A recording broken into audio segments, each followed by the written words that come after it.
Haze and clouds across central and eastern Kentucky on this Thursday, but we have remained mainly dry. Two thunderstorm complexes, one diminishing as we speak, staying just to our west. But we've got multiple rounds still possible and on the way over the next couple of days. As mentioned yesterday, timing and placement of these storms always a challenge with this type of setup, and the strong to severe storm threat on the table basically from now all the way through Saturday. But just looking at the latest data, I think tomorrow afternoon and Saturday afternoon, the prime times. Notice the overcast here, at least the haze and the clouds working in conjunction to keep us from heating up that much, thus not destabilizing things, and that has really helped us out. The first complex of storms diving right down I-65 earlier today, and then you see this nasty cluster that was moving out of Illinois and into Indiana. But as we zoom in,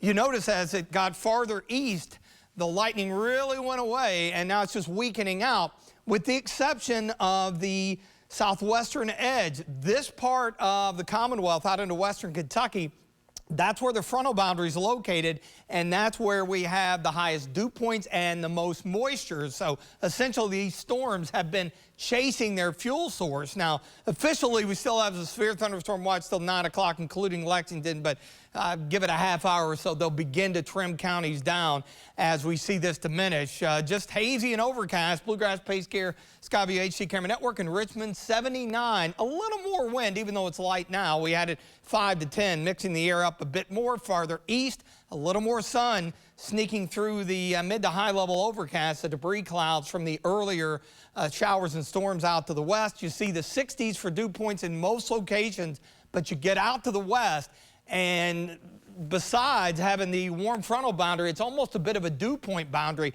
Look at the low to mid 70 dew points. So that's why those storms have been turning the corner and again just kind of chasing the fuel source, and that's where the best storm fuel and energy has been located. I'll show you that in a second. All this right on the nose of that low and this warm front, which will arc through. So that's going to put us in the hot and humid air tomorrow. Our Futurecast has actually done a really good job with both of these, kind of diminishing things out, so we may be quiet the bulk of the evening, and then we'll light things up with a few showers and storms during the early morning hours, see a bit of a break. That will allow us to heat up, and then you see what plows in here later tomorrow afternoon, and that's when we'll have a better chance of some strong to severe storms here in central and eastern Kentucky. We quiet things down, and then nearly almost a repeat performance per the data into Saturday morning. Brief break, we heat it up, and then we do it all again. So that's why we're looking at 2 days here, Friday and Saturday,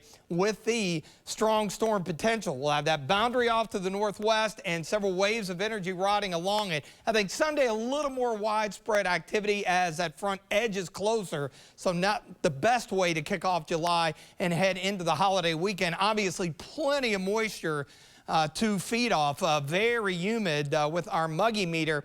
Jumping ahead to the day tomorrow, notice the entire area under the level 2 risk, damaging winds, heavy rain, some hail, and then we check out Saturday and the same area, all of central and eastern Kentucky under a slight risk there with level 2. Storm energy out in western Kentucky right now. We'll see it spread a little farther eastward, thus helping to fuel a few of those storms, not only tomorrow, but also into Saturday afternoon. So that's something to keep in mind. I think the next 2 days, we'll definitely have to keep an eye on things.